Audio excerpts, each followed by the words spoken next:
Oh, I know what you mean. Sorry. Action for Children. Lovely, thank you. Okay, super. And have we got everybody in the room we should have in the room? Yeah, great stuff. Um, Hello everybody, and welcome to this Cares at Christmas information session. Over the next 45 minutes, really, we're going to tell you about the Cares at Christmas campaign, give you a bit more information in terms of what it involves, introduce you to the two charity partners that we're working with this year, Action for Children and the Simon Community. They're best placed to talk about what they do and who they're going to be able to help through this campaign and give you some extra information in terms of donations and the process, etc. There's also going to be an opportunity then for you to ask some questions at the end as well. So you're very welcome to this, our first information session like this. It will be recorded and can be shared after the session if that's also of interest too. So thank you. In terms of who's going to take you through the BITC bits, for those of you that don't know me already, my name is Claire Gordon. I've been with Business Community for almost 14 years now. I lead on the work that we do in relation to community engagement and community resilience, as well as some of the education and skills work that we do. And also on the call here, I'm sure many of you know quite well now, is Lauren Cunningham. Do you want to say a quick hello there, Lauren? Yes, I'm the Community Engagement Manager and work alongside Claire on our community activities and work closely with our charity partners as well. Thank you. Cormac, if you wouldn't mind popping the slide on, please. Great. Just a very quick overview. Most of you will know business in the community pretty well, but maybe work a little bit more closely with us on one area as opposed to all areas of work. So a quick fire who we are and what we do. We are the only network in Northern Ireland dedicated to supporting organisations to be responsible in terms of how they carry out what they do. We're all about challenging and supporting business to impact on what we affectionately call the 3 Ps, their own people, the planet and the places in which they operate. And this particular cares campaign falls into the place element of what we do, engaging businesses meaningfully to support local communities. We're a not-for-profit membership organisation and a charity. We are headquartered in London and we have office spaces across the whole of the UK. We also have a sister organisation in the south of Ireland as well. In Northern Ireland here, we have 260 plus member organisations, and collectively our members employ about 1 in 5 of the Northern Ireland workforce, so quite a considerable reach there. We were set up here in 1989 and we have offices in Belfast and also the Northwest, but certainly our work very much focuses on the whole of Northern Ireland and not just those two areas. And we've more than 30 years experience engaging businesses to give back and to work in partnership for mutual benefit with communities and charities here in Northern Ireland. So just to tell you very briefly a bit about the CARES, history of CARES really. It's our campaign to engage businesses really at Christmas time. It's a Christmas gift donation campaign. It's actually been operating for 14 years here in Northern Ireland and has been going from strength to strength. I mean, unfortunately, everybody has been impacted by the cost of living.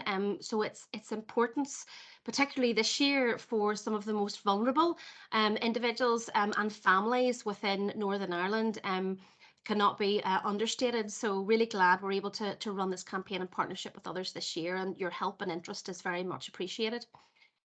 We want to help our members support those most in need in their communities. And I know a lot of our member companies will be involved in maybe their own initiatives, etc. This is a great way to offer something else. Some of you may have participated in CARES before. This may be new to some of you as well. So it's great to have the interest levels that we do. This year, our charity partners, as have been mentioned, are the Simon Community and Action for Children, and you're going to hear from them very soon. You can make a real difference by getting behind a campaign like this. So hopefully what you hear today really inspires and drives you to come on board the campaign and look at how we can have an even greater impact by working together. So without further ado, I'm going to pass over to Action for Children, who are going to talk to you first. And I think we've got Lorna, Cheryl, and I think maybe Cathy as well, who is going to talk to us today through who they are, what they do, who they're going to try and help through this particular campaign that we're going to support at Christmas time, and the types of donations that would be particularly helpful. So over to yourselves, folks. Thank you. Lovely, thanks very much. If we can move on to the next slide. So yeah, hello everybody, and thanks so much for giving your time to come on and support Carers at Christmas.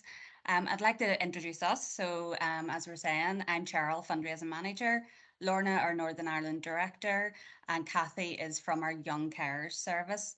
So firstly, I'd like to hand over to Lorna, who would like to say a few words. Next slide, Cormac.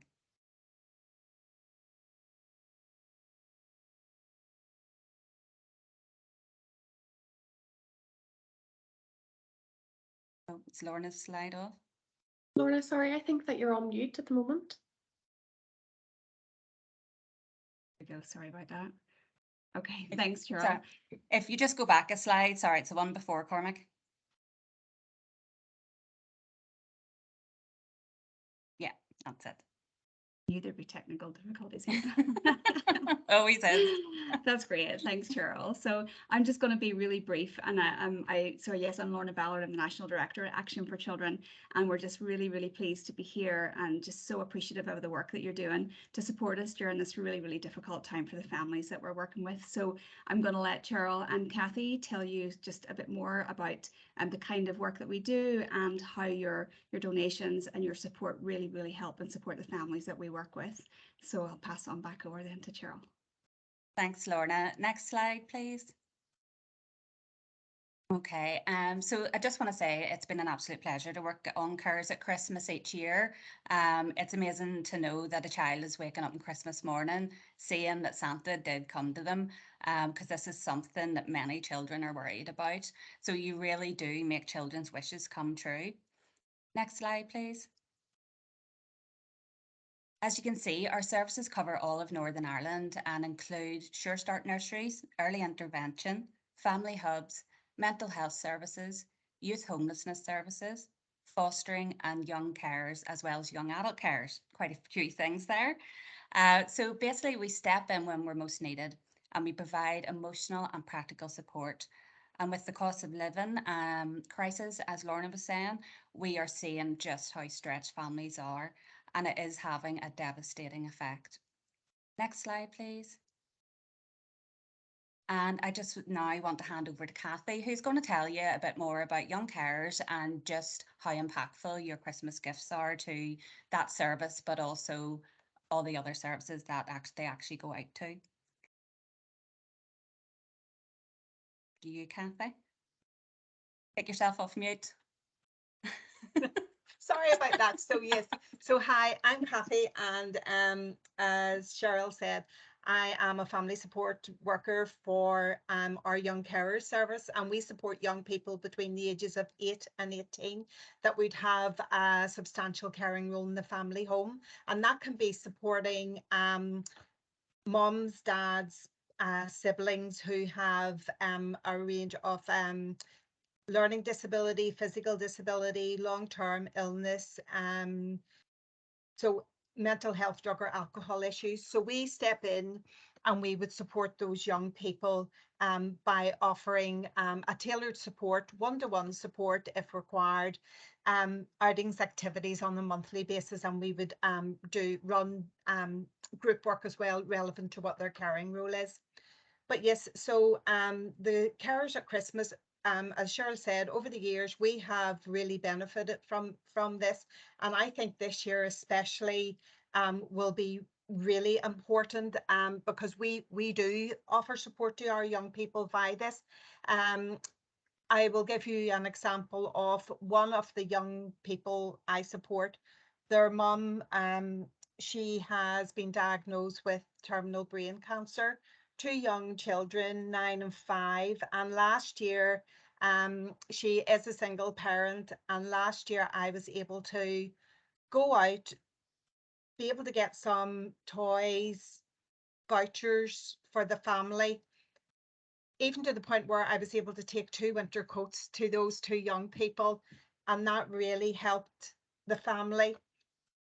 Because I was able to take out toys and gifts to them, Mum then was able to spend her money on gas and heating, electric, so that took the pressure off Mum from trying to provide gifts toys to her wee family, and they were all able to have a really good Christmas, and she was most thankful for that. So she was, and I just hope this year we are able to do the same.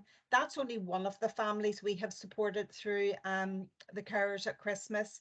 I also think you were saying about what perhaps would be good ideas this year. Yes, again, gifts, toys, but remember teenagers as well.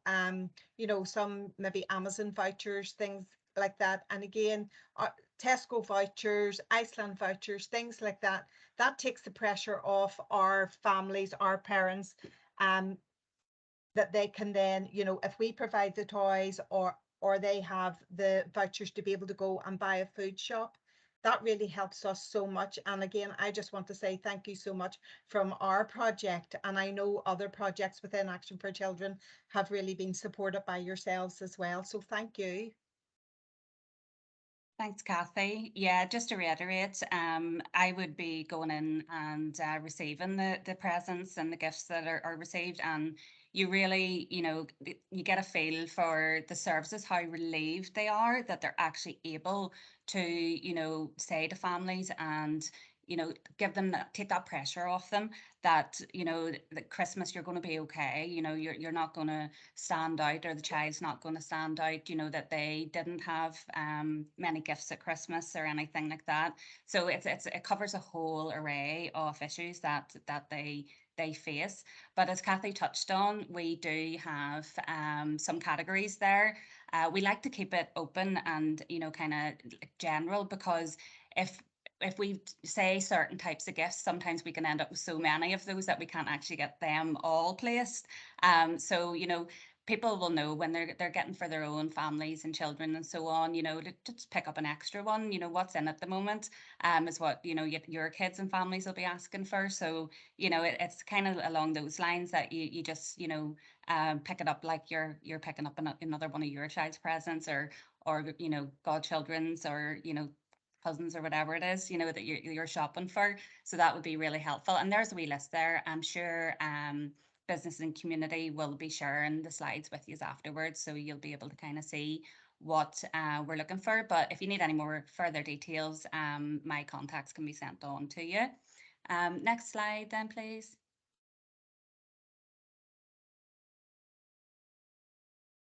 Okay, and just to go in, so there's another option. We have a Christmas campaign called Secret Santa, and it's a virtual gifting campaign where those that maybe don't work from the office, work from home, or maybe wouldn't get a chance to leave a gift into the office. This is something that you can offer, you know, on the back of Carers at Christmas as well. And, you know, they can go on and they can give a virtual gift then to a child, and, you know, we make sure then that that money is spent you know, in the right places to be able to make sure children and their families can get through this winter. So that's another option, and again, you know, that'll be shared with you to be able to you know, share that around work, which is fantastic. And next slide, please. And just to say a huge thank you again, we honestly couldn't do this. If you saw our rooms after Carers at Christmas in our offices, they're coming down with gifts. We've always been so lucky to have so much support from the corporate community in Northern Ireland. And you know, even the phone calls we pick up, phone calls from families who have seen the photos on social media that we put up, and, you know, asking can they get help. And of course, we never turn anybody away. So your gifts go far and wide, and just a huge thank you. We could not help the families and children that we help if it wasn't for you guys supporting us. So thanks again. Thank you so much, ladies, for sharing insights into the type of work that you're doing, the types of families, and a heartbreaking example given there as well, Cathy, unfortunately, that are really going to be helped at this time of year, and also just the severe level of need. So I think that will be really helpful background information for everybody. Much appreciated. I'm going to move on now to Jim and Rebecca from the Simon community to give us a bit of an overview of how the donations will be used there. Okay, thanks very much indeed. Normally when I'm giving a presentation, it's in a room with real people, and I start with a very simple question. That's how many people do you think become homeless every year in Northern Ireland? Now, I can't see many of the people here, but have a think about that question and drop your answer into the chat if you would. So how many people do you think become homeless in Northern Ireland every year?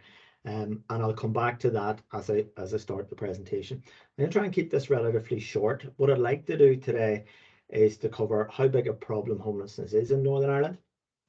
I'd like to mention what are the causes of homelessness, who's most susceptible to homelessness, and then what we do. And then I'll hand over to Rebecca, who'll talk about how we can collectively help the clients and those individuals who live without a home. So I'm noticing a couple of things coming in there.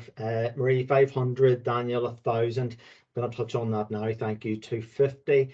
Okay, Cormac, if you move on to the next slide, I'm going to pick this up now. So 400 from Hannah, 100 from Laura. So over 44,000 households are on the social housing waiting list. Households is underlined in that presentation because that includes families and it includes individuals. So it could be one person, could be a family of 5.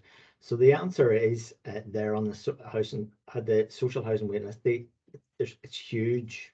It's absolutely massive. So that's individuals and families who are waiting for a home. Around 3/4 of those households are deemed to be in housing stress. That's maximum housing points, and a lot of whom then become homeless. So what we see is, and this refers back to your answers, we see around 18 to 20,000 households present to the housing executive every year as homeless, and around 12,000 of them are regarded as being statutorily or legally homeless. So we're dealing with a problem there of about 1,000 homes and families on average every month becoming homeless in Northern Ireland. So the size and scale of it is huge.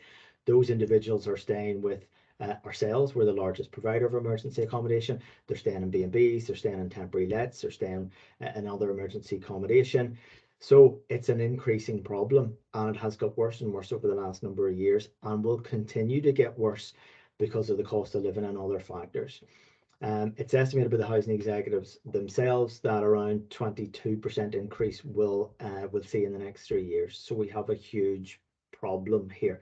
So it dwarfs the numbers that you had thought, largely because people equate homelessness with living on the street.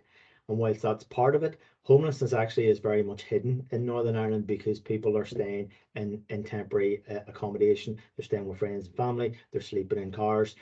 But there are a massive number of people who don't have their own home now at this point in time in Northern Ireland. Next slide, please. So causes of homelessness. Family breakdown and dispute and domestic violence is a huge one for us. Families that can't stay together, and the husband, the wife may have to leave, the kids may have to leave, and we see that time and time again. Ill mental health and physical health is both a cause and effect of homelessness. And again, we're seeing many people who are experiencing homelessness that have those issues. So it's really not anymore about not having a roof over your head. The homelessness encompasses many other issues. Drug and alcohol addiction continues to be a big one for us and other charities, as well as debt, unemployment, cost of living, and essentially the lack of housing supply and poor quality housing. We in Northern Ireland do not build enough houses to deal with supply. And all of these are manifesting themselves in this kind of perfect storm of people who are just, they've nowhere to go, they're vulnerable, and they're quite desperate. Next slide, please. So who are most susceptible to homelessness? So there is a stereotype that it's the single kind of middle-aged man with a beard and a dog and a bottle of wine on a park bench. That is, while that does occur, that's actually quite far from the truth. What we're seeing over the last 5 years is a big shift in demographics. More and more young people are becoming homeless. In fact, around 50% of the people that we work to support, and it's lovely to be sharing a platform with Action for Children, around 50% of the people that we support are under 25. We're seeing more and more families become homeless. People who are losing their private tenancies, they can't afford it. People foregoing on mortgages, landlords selling properties while people are still tenanted there. And it's predicted that around 5,000 children will be homeless this Christmas.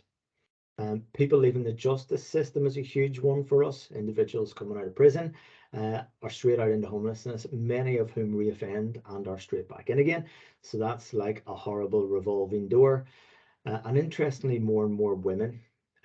Around a third of our clients now are women. 5 years ago, we wouldn't have been anywhere near that stat. So when we talk about who's susceptible, anyone can be susceptible. We have worked with individuals who have been very wealthy and lost companies and everything with it, right through to individuals who turn 18, come out of the care system straight into homelessness. So I don't think that there's any one given type of person. It's right across the board, and it's a huge problem for us. Cormac, next slide, if you would. So who are we? So we're the largest and longest serving homeless charity in Northern Ireland. We've just turned 51. Our vision really is of a society where everyone has a home, and that completely drives our work. Our mission is to end homelessness for people who need our help, and we try and keep these things simple. And what we are, we're client-centered, and we deliver a range of support services in a non-judgmental way. So actually, the cause of your homelessness is not a determining fact of whether we will support you or not. If you're homeless, we'll work with you, and that's always been our bottom line. Next slide, please. Forgive me, I'm rattling through this. We have 20 accommodation services dotted right across Northern Ireland, as well as other support services for women, for young people, for those with addictions. And we've recently started to acquire homes that actually provide somewhere for people to live on a more permanent basis. We have over 300 trained staff who support over 600 individuals every single day. We're a 24-hour 365 service. We operate all year round, and the demand for our services aren't just at Christmas, they're all year round. And you'll see there what we do as well: health and well-being, women's advocacy, and homelessness prevention work. Next slide, please.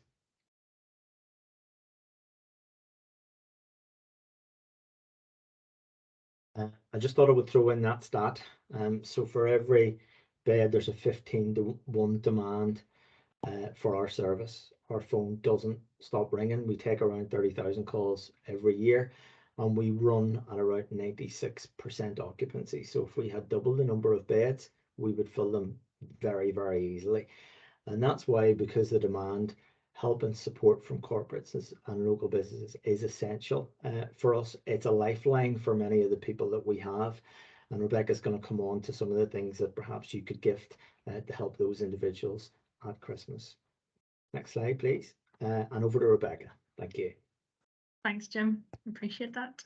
Hi, everyone. Good afternoon. It's lovely to have this opportunity to come on this afternoon and share a little bit about what we're hoping to do around Christmas time with our clients in accommodation services and also outreach-based services with ourselves.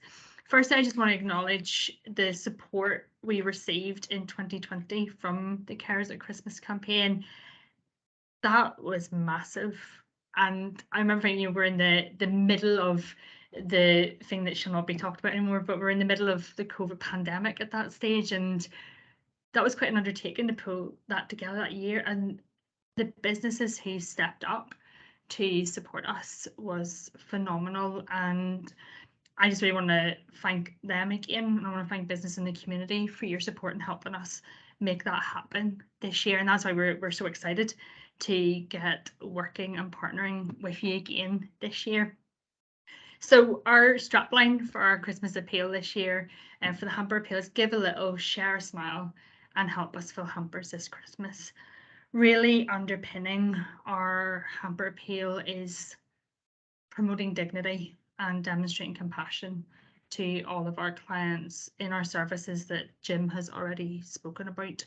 And that is so important in terms of us being a client-centered organisation, that we challenge stigma, we challenge the stereotypes, and we really show clients who we are supporting that they are cared for.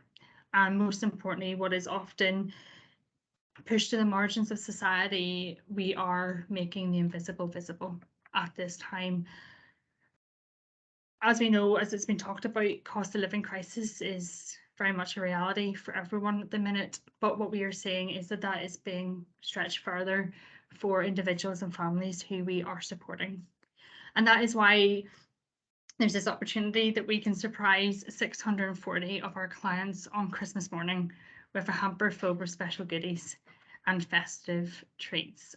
So just for a simple act of generosity from your company or business, that impact is huge. And we see that on the ground. I saw some of that myself in 2020 when we last ran the campaign, and already there's a buzz about it within our services that we are doing it again, which is fantastic.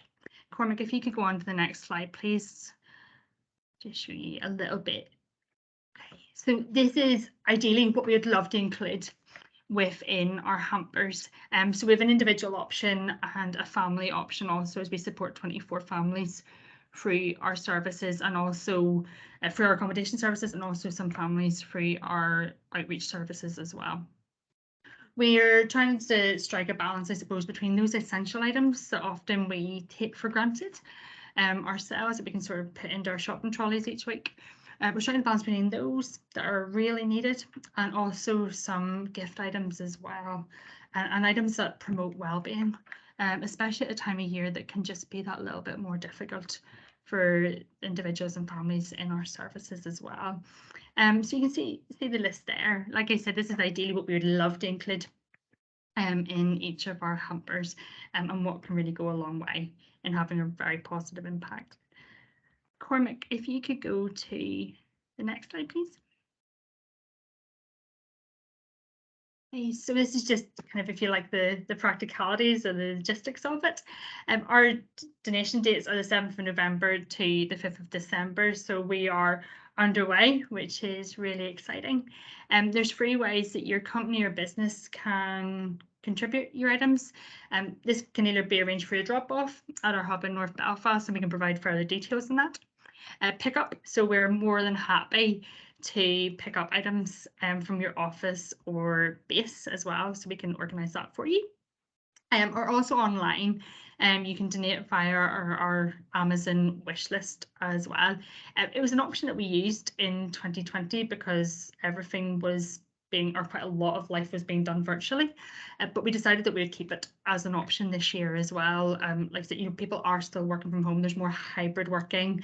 You know, it gives companies an opportunity just to go along and select what items they would like to purchase as well. So we've kept it as an option this year too. In terms of donating, those are the free options, and we'll happily work with companies around what works for you best. Just to say also as well that once those hampers are put together in early December, they'll be delivered to all of our accommodation services by the 23rd of December, and all clients within our outreach-based services will receive theirs by then as well.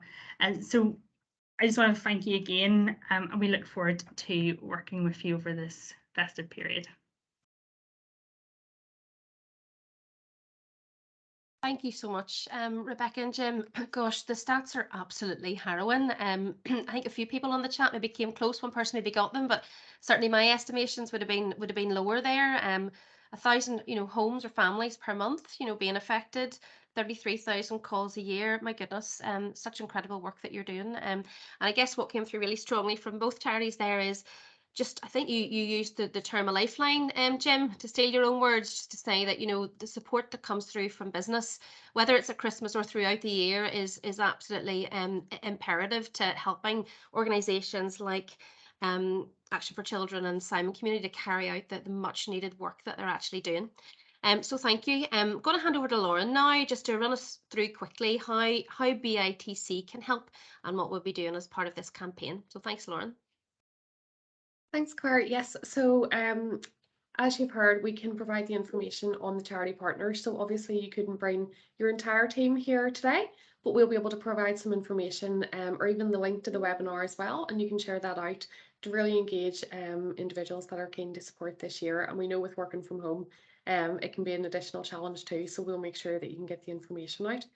We'll provide the list of items required. So Rebecca's list from Simon Community is quite detailed, so we'll share that, and then also the information that Cheryl has passed on about how things work on their end as well. If you'd like posters to display in the office, we can sort those for you. If you'd like an emailer to send out to the team, again, kind of keeping the work from home in mind, we can provide that as well.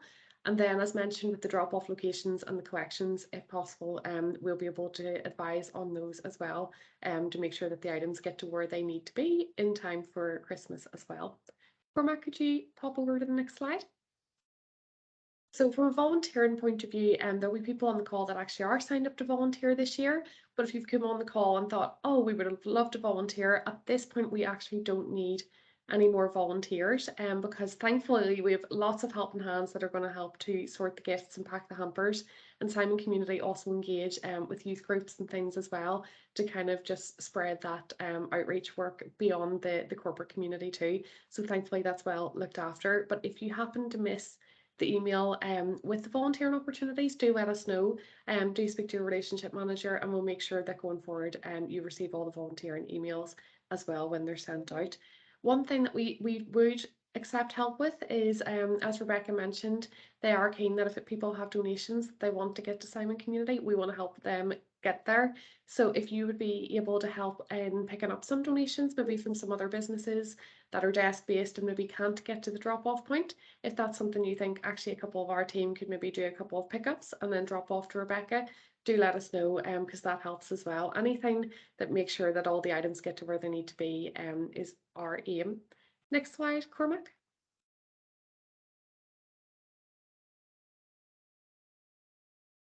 So yes, we've ran through the dates. So just to reiterate, so Action for Children are hoping that the final date that they will accept donations will be the Wednesday, 7th of December. Now we do have a company that's keen to help us and have been a long-standing supporter of Action for Children and are keen to collect donations for them. So if you let us know, we'll be able to pass your details on and see if we can get that collection arranged for you.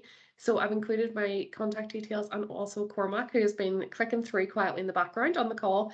And if you let me and Cormac know by Monday, the 28th of November, then we'll be able to add you to that list of businesses that need that little bit of support in getting donations collected.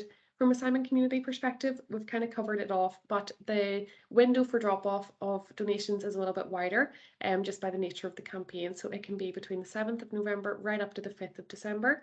We do have a company that's available to make collections in the northwest area, because it's a little bit further out, and they've expressed already an interest in helping, which if it's of assistance to your company, let us know.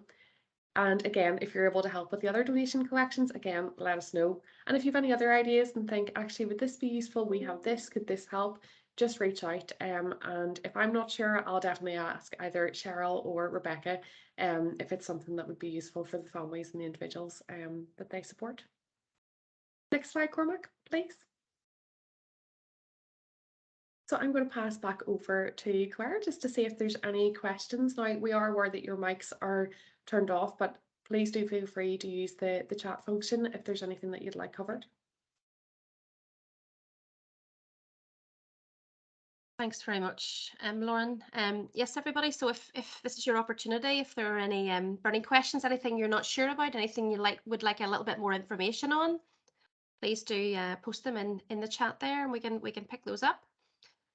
Or alternatively, at any point the contact details are there. Lauren will be happy to pick up with you separately. I'm sure sometimes it takes a while for us to just digest the information, and then we maybe think, I'd like to know about X, Y, Z. I can't see anything coming through in the chat at the minute. I think that implies that all of our speakers today have done a pretty good job in setting the scene and outlining the processes, etc. I'm definitely not missing anything. Other BITC guys in the chat behind the scenes? No questions there. That's okay. Well, I guess all that remains really for me to say is a huge thank you to speakers today from our two charity partners, Lorna, Cheryl, and Cathy from Action for Children, Jim and Rebecca from the Simon Community. I really hope that it has inspired you, and hopefully you can go and inspire some of your colleagues to get behind our Cares at Christmas campaign, whether that is donations for the age groups that Action for Children had actually mentioned earlier, or maybe you want to be a virtual Secret Santa if that potentially works better for you or others in your organisation, or can you try and put smiles on people's faces through the hamper appeal for the Simon community. So thank you so much for taking the time to come along and listen to our speakers today. And as I say, if you do have any further questions or anything, I can see some of the thank yous coming through for our speakers there in the chat, which is great to see. If you do have any further questions, please do reach out to Lauren or anybody else in the team, and any support that you can provide. Appreciate it's a tough time for everybody. Would be very, very gratefully received. You've heard firsthand here from our two charity partners just how invaluable the corporate support is at this time of year, but indeed throughout the whole calendar year. So thank you also as well to the BITC guys that make these things happen, to Lauren who's talked to us today, but also to Marie and Cormac who make things work behind the scenes. Much appreciated. And is it a bit early to wish people a Merry Christmas? I'm just conscious I mightn't see anybody between now and then, and I don't know, but all these festive pictures are making me even think about getting trees up and things, and normally I wait until December. But look, thanks again for your time, and we hope to hear about, certainly from some of you, if not all of you, getting behind some of this really, really important work, and do wish you a peaceful and happy festive period when it comes. Thanks, everybody. Thank you. Thank you. Thank you. Bye. Bye. Thanks everyone, bye.